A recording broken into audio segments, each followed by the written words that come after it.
Hello and welcome to the latest episode of the Business Breakthrough powered by MBS Advisory. Today we're joined by former bank advisor turned tech entrepreneur, Alisdair Barr. Ali shares an incredible story about his journey from relative safety, working in the very corporate world, to a tech startup founder, and the incredible work that Ali is doing with AI to unearth the financial services industry's brightest talent. Dive in. I hope you find it to be enormously valuable, and as always, reach out with any questions.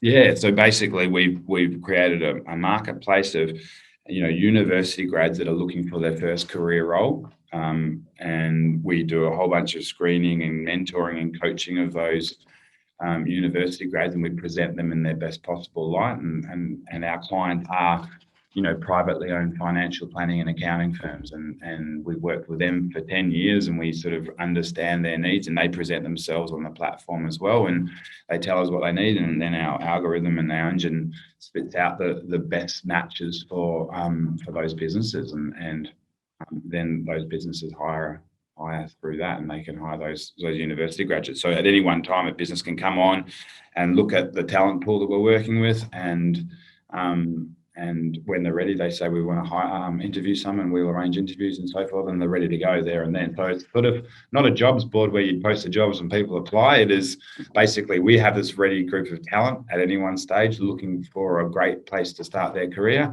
and if you're that business and you're ready to go, come and tell us, and we'll the platform will match them.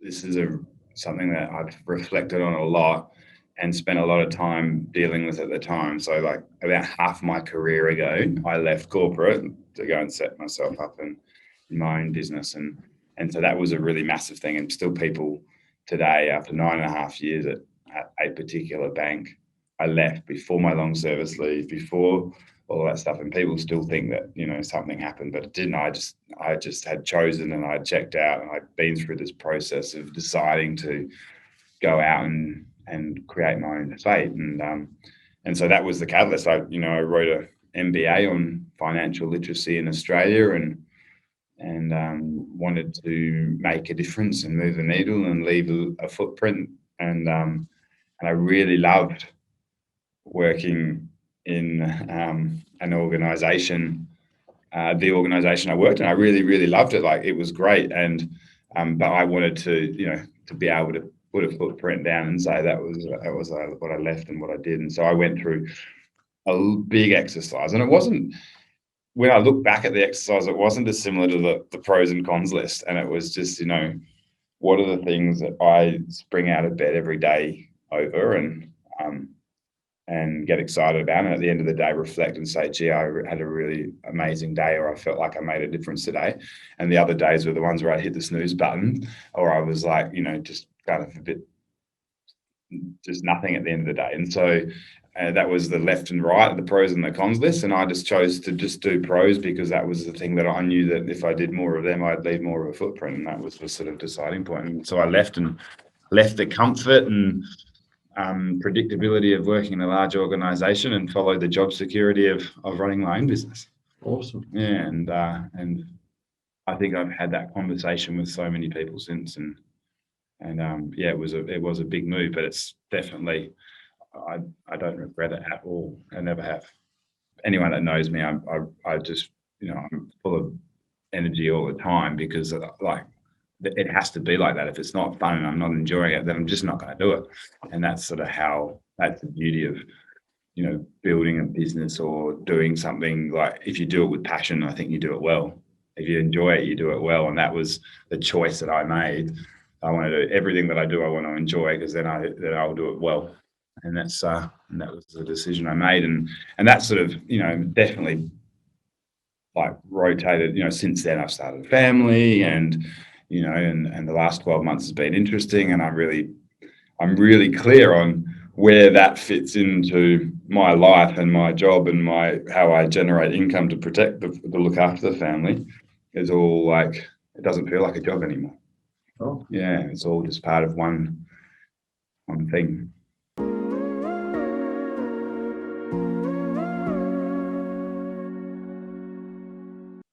I probably just having a real clarity on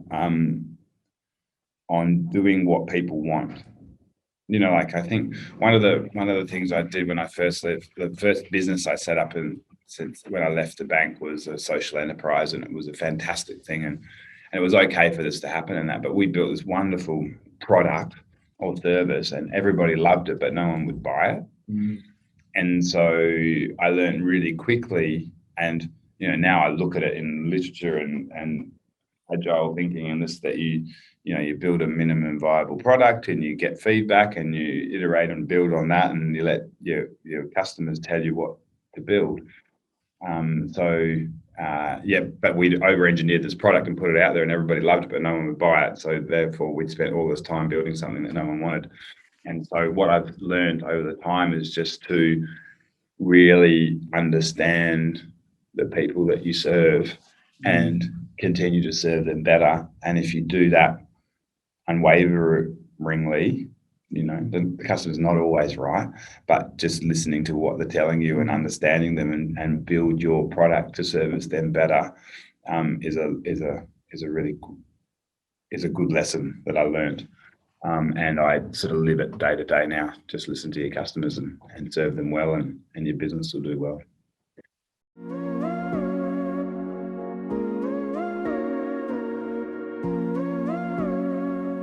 It's harrowing. Like, we're about to do it now. We've got to, so Reid Hoffman said, if you're not embarrassed by your product release, you've waited too long. Which means that you haven't got, you need to get it in front of your customers and let them tell you about it before going and building what you think your customers want. And we're about to do that now. We've got another product that's coming out, and even in the team, people say, no, it needs to have this, it needs to have this, it needs to have this.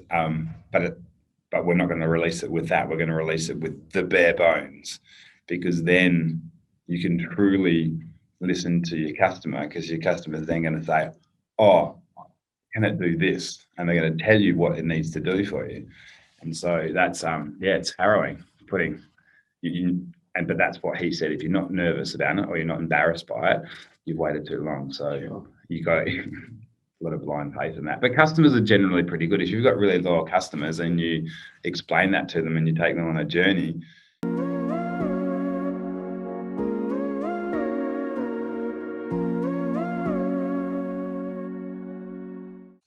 I think moving the business digital into Striver was a big turning point, and that allowed us to sort of take what we'd learned after 8 years of doing everything really manually and with high touch, to then moving it digital and taking the same sort of ethos and the way we served our customers digital. That was a big leap, and was done to enable us to scale and leave more of an impact. So that was, I guess, a really big move, and we're about to, release a, business to business offering, and so that's another big evolution in the business, and that's all from, just wanting to impact more people.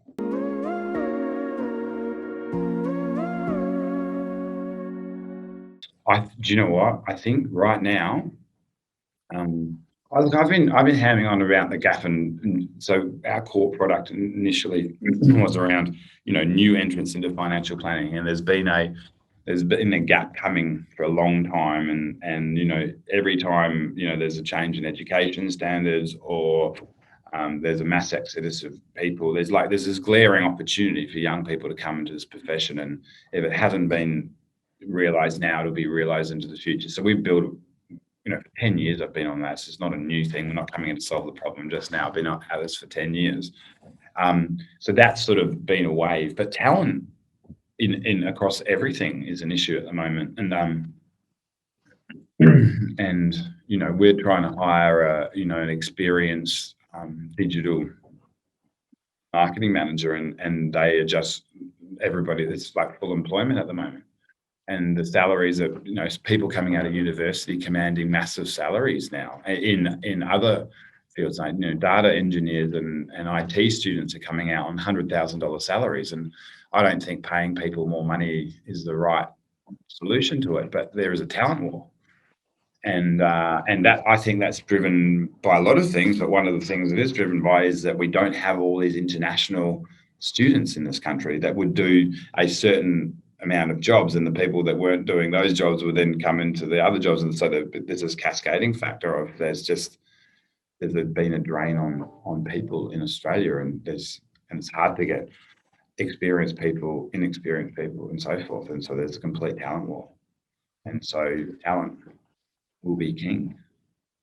Good people will be king, and yeah, so like I don't think that we've just come into a problem right now. We've been trying to solve this problem for a long time, but right now in Australia, people are struggling on all types of resources in their business.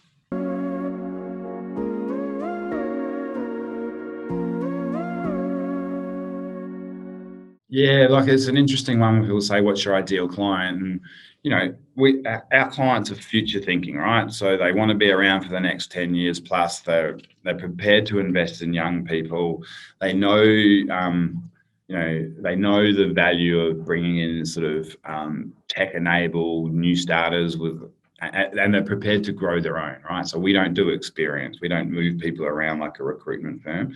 We're brand new entrants. So our clients want to grow their own talent, have a long-term time frame, look for efficiency and diversity in thinking that young people can bring into your firm, and yeah, they're the clients that we serve. We're working with 300 businesses now on the platform, and that's the common thread. And all of them look for a very similar thing with the new entrants that they look for. They look for people who've got attention to detail, a great work ethic, and want to treat it like a career, not a job. That's kind of the common theme. And so we're specific.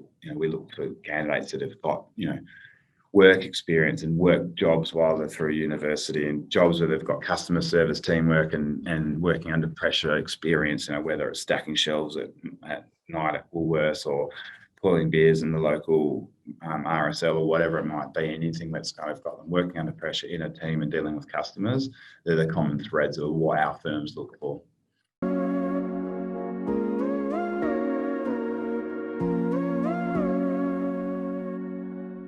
I think people, hiring people, like using a firm like us or a recruitment firm or whatever, there's a cost to it, right? And so the initial thing is that people go, okay, well, let's look inside our network. Let's see if we can find someone. And that's definitely, like, everybody should do that, right? Because that's generally, you can find really good people there. But then the problem with that is that you're limiting your ability to actually find the right person and do a proper process. Like we recommend people to do psychometric assessments, do full sort of peer reviews and like a really sort of thorough interviewing process and getting a good talent pool. And I guess as the market tightens as well, it's harder to get that. So people make, knee-jerk reactions to and quick people decisions. And I think that people should slow down and like put them through thorough process and make sure that they have some peer interviews, they run some psychometric assessments on them, they look at a panel of people, and it's not always that easy to do. And especially when you've got things like approved degrees, and I've got a whole nother conversation around the FASEA requirements and so forth. In financial planning, but if people are going, well, we must have them, they must look like this, and then you're limiting your search based on the credentials of a person, and you're not looking at we should call it the will and the skill, right? You're hiring on the skill, not the will. You should be looking for the person who's got the right will and the right attitude and the right culture and so forth in your firm, and then you can teach them the other things. But if you're not focusing on that, then you're gonna make people decisions, and that's really detrimental to the business, and that's where we see a lot of errors.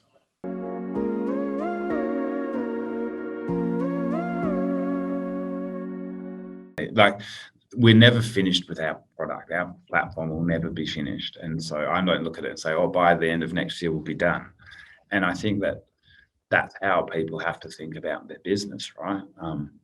You can't just go, right, that's all done. Now we're just going to do the thing. You always have to be evolving, and because things change, and whether we're going through, regulatory change or education requirements or whatever, there's always going to be something. I've been in financial services since 2001, and it's always been changing, right? There's always been something changing. And so having a business that's constantly evolving is actually the right thing or the norm, given that the environment that we work in is never going to stop changing. It's just not. Like, we just need to accept that. So if we go, okay, the environment's changing, our business is constantly evolving to that, let's get in a process where that's part of what we do, is we just evolve and we're nimble and so forth. And that's part of the beauty of not working in a large organization, right? You can be nimble. You can say, this is changing, this is happening, there's an opportunity, let's adapt it, adopt it, and so forth. So yeah, I think professions changing and evolving, that's not going to stop. And so I just think you got to just be a bit involved with it and have a go at sort of predicting where it's going to be, and focus unwaveringly on your client. Adapt or die, huh? Yeah, but I don't think that should be like, oh, we have to adapt. No, you always need to be adapting. Like, just make it part of what you do. Yeah. Like you should always do, exercises as a team where you sort of, think about the next big idea, or think about the next thing or the next opportunity. You can't ever really rest on your laurels. And that's, what we've experienced, is that it might be changing now, but it's never not been changing.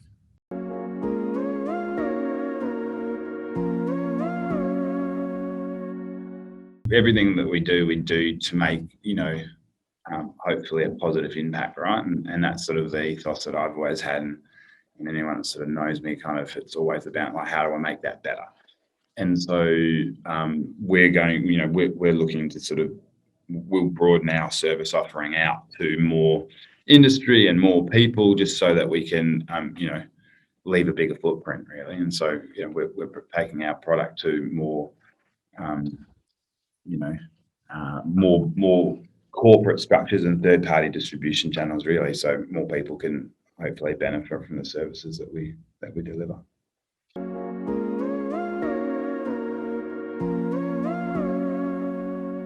Yeah. I don't know. This is what I say, but I realize that a lot of people might struggle with this. Is that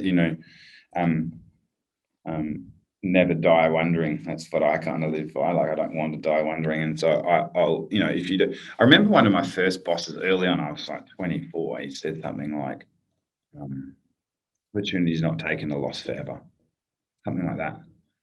And that I've repeated that so many times, and I've always sort of think about that. I go, right, there's an opportunity here. If I don't choose it, then it's gone, right?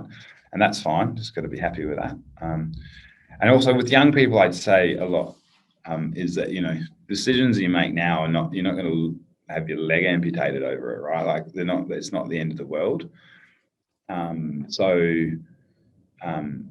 Just weighing up, is it that big a decision? If I don't take the decision, what are the impacts? The pros and cons list is always really good, but I'm just probably a risk taker, and as I was saying earlier, I want to look back and go, right, I moved the needle on that. I left that footprint. That's the footprint I'm going to leave, and I'm not going to die wondering. And that's why I jumped out of corporate land and went to make a difference, and why I haven't gone back to corporate land.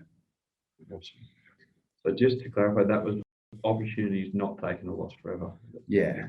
Awesome. I don't know who that was a quote from. I just remember a boss said that to me, and that sort of stuck with me. LinkedIn, email, phone.